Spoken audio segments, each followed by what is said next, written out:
Good morning, everybody, or afternoon, whenever you happen to be watching this. This is a history lesson about the Great Walls of China. And you might be thinking, why in the world did I make that plural? And that is why we have this lesson, because I learned some interesting things the other day while doing some reading, and I wanted to share them with you. So, to start, you might think about the things that you picture in your head when someone says the Great Wall of China. You probably picture a big old stone wall.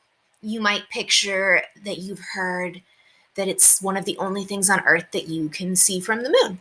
Maybe you picture it being a big giant wall that makes everybody go away and kept out all of these invaders for a long, long time. All of those things have little bits of truth to them, but none of them are actually real. So, in order to talk about the Great Walls of China, we need to go way, way back in history. We need to go back to about 470 BC.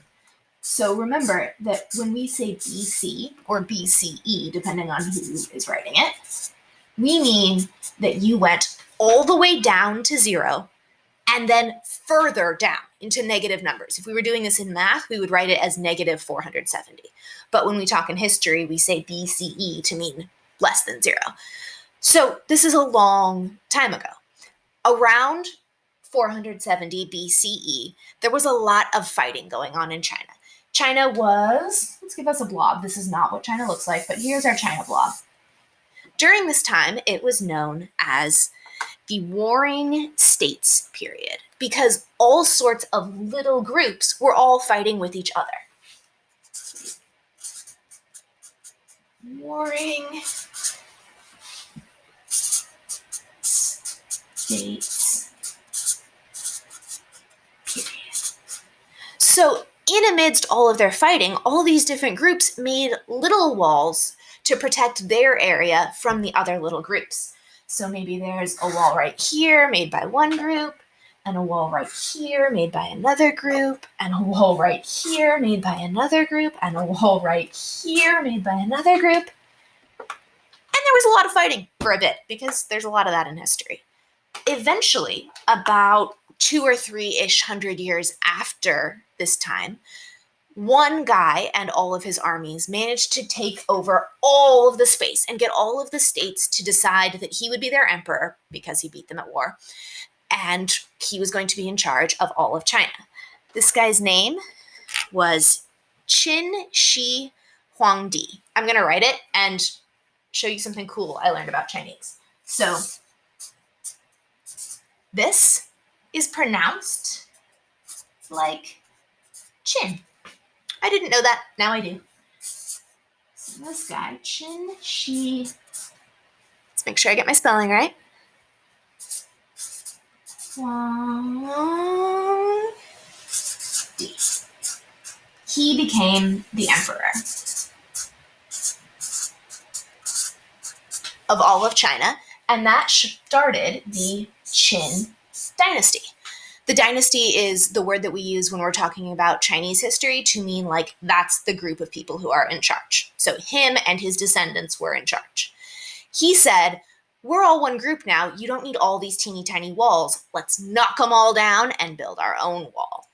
So he sent out a ton of people to do this work of knocking down the walls and building a new wall. And the big new wall he built was along the north side of China. Kicked out all these little walls, destroyed them, and built a big old wall on the north side of China. And he said, this big old wall is going to protect us from the nomads that are in the north. Remember that nomads are people who move around from place to place. They normally follow like the herds of animals that they're hunting, and they don't just live in like one city. They travel around.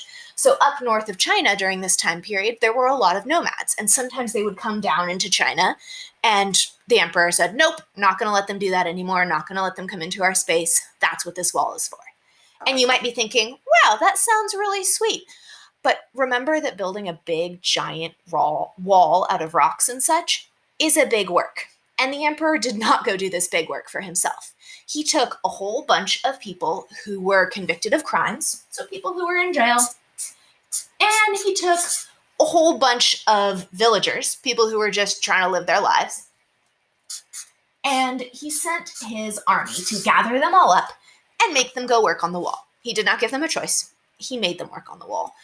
And during the time period, it was pretty dangerous to be working on this wall. They had to work for a long time each day, and they didn't have very good food or places to sleep or anything like that. And so their needs weren't really being met. And a whole lot of them ended up dying while making this wall. Those are little X's on their eyes if you can't see from there. So we've got a wall. The wall is made. It's a big old wall to the north. And time goes on.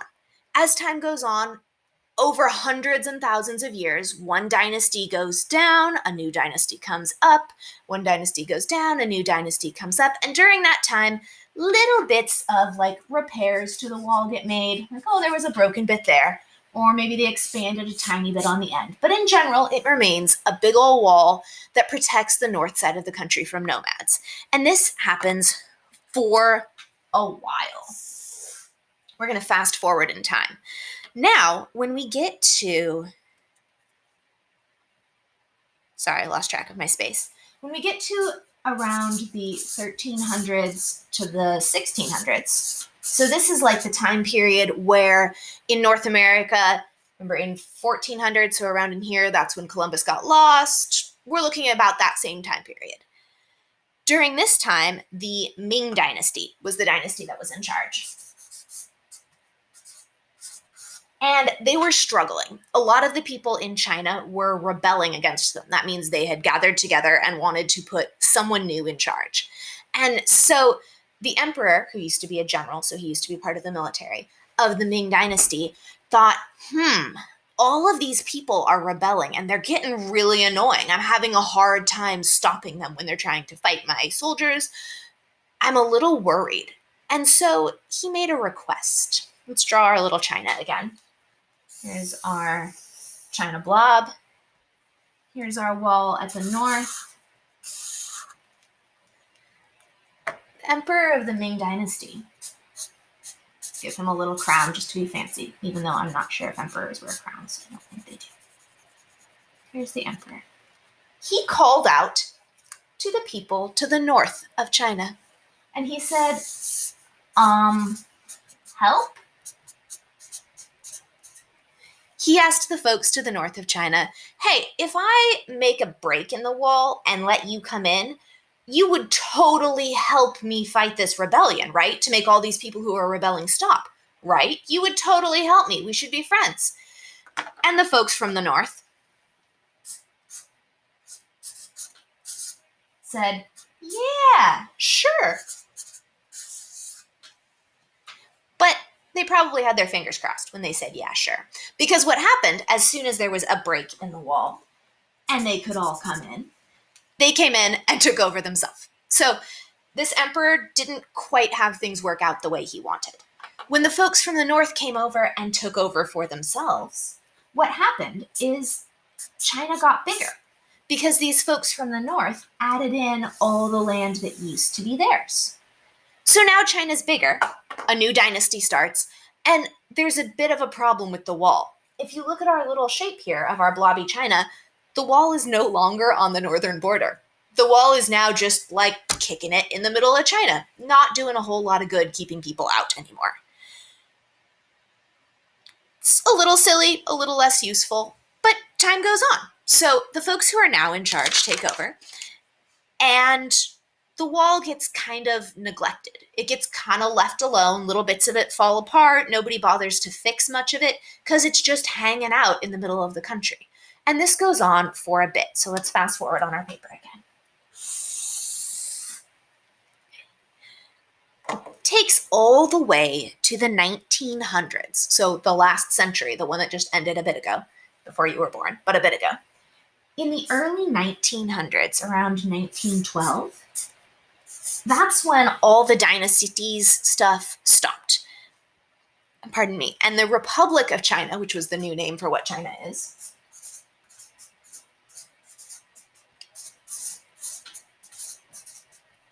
started using the wall as a checkpoint for immigration and emigration. So people trying to come into China and people leaving China and people moving around, they started setting up little like stopping posts at the wall so they could check in and keep track of who was moving and whether or not they wanted to let them.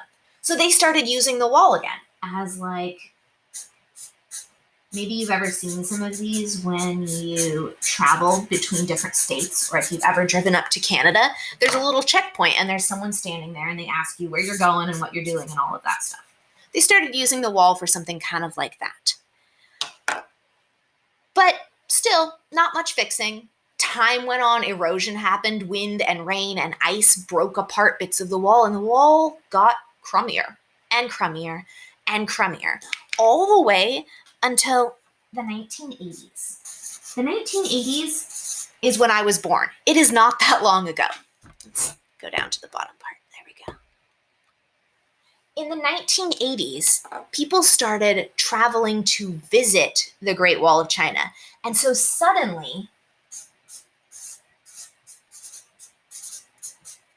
there was a reason to save it. And that is because tourists were coming. People were taking trips to go check out this wall that they'd heard about, this wall that you're supposedly able to see from space, this wall that is so, so, so old. And at that point, China started taking care of the wall. They started rebuilding some parts that had fallen down and, making people pay to come look at it. So there was a reason to let them in, all of that good stuff. That's kind of the place that the wall is in right now. It's being repaired and taken care of so that it can help China make money by having tourists come check it out. But what's interesting is this wall that used to cover all the way across China, that at one point was lots of wee tiny walls, and then was a wall, and then was expanded, and all of this. That wall only has about 600 miles left that aren't completely junk. And because so many people are visiting it and it's hard to keep the wall from falling apart, by the time you are, grandparent age, there probably will be even less wall, which I think is a little interesting to see. Now, just to kind of conclude our idea, remember at the beginning of this lesson when I said, think about the things that you imagine when someone says the Great Wall of China. Well, you probably pictured one wall. Turns out it used to be a lot of little walls. I have a really cool picture that I'm going to post in our Google Classroom. It's going to be linked to the bottom of the history lesson tab, and it has a picture that shows what year each little bit of the wall was made. I'm going to hold it up in front of the camera just so you can see what to look for when you go look in the files, but you're not going to be able to see it very well on the camera. I tested this and it wasn't good enough. So go find that picture. It looks like this. It's really cool. Go check that out. We know the wall was not just one wall now. Another of the things that most of us probably think of when we think about the wall is, it's the only thing on Earth you can see from the moon. That's not actually true. The person who said, it's the only thing on Earth that you can see from the moon, was this dude called Henry Norman in 1895. Let's think about 1895 for a minute. The Oregon Trail was just ending in 1895. In 1895, there were no rockets and spaceships. People could not go to the moon.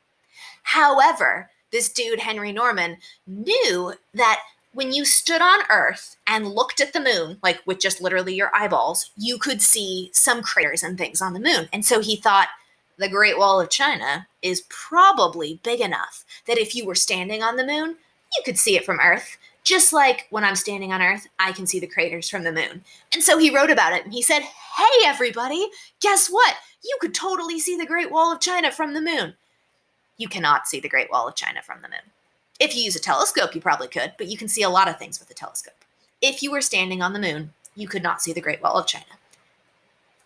So that fact, kind of a whole lot of nonsense.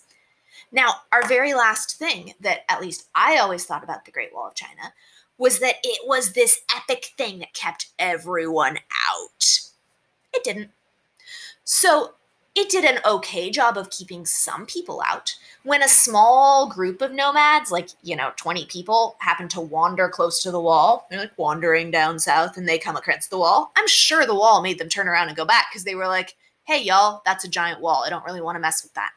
However, when big ol' armies tried to invade, they generally still got through. So the wall did a better than nothing job, but it wasn't like this impenetrable thing that no one could get past. So that is the Great Walls of China for you. I'm going to turn this back up so you can see everything. Go check out that little graphic, the picture that I'm going to send you guys in Google Classroom. I think that'll be cool. Remember that for history lessons, you can just, write a paragraph to follow up, or you could draw your own doodle comic of what happened. You could even just pick one of these sections to doodle about. You could go find some more information. Go type true things about the Great Wall of China into your Google search engine and see what comes up.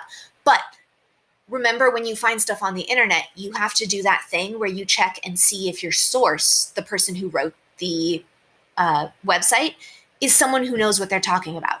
You can't just go to an internet source that says, I heart the Great Wall of China, it is awesome.com, and expect that they did research to find out what they were looking at was true. Look for things like stuff printed by colleges or the Smithsonian Magazine or National Geographic, things like that. You can ask me or your parents if you're not sure if a source is a valid source. But remember that if you're going on the internet to find information, you might find things that are total lies. Kind of like that guy, Henry Norman, who in a book wrote a total lie that you could see the Great Wall of China from the moon, which you can't. All right, folks, happy history, happy life. I'll see you around. Bye.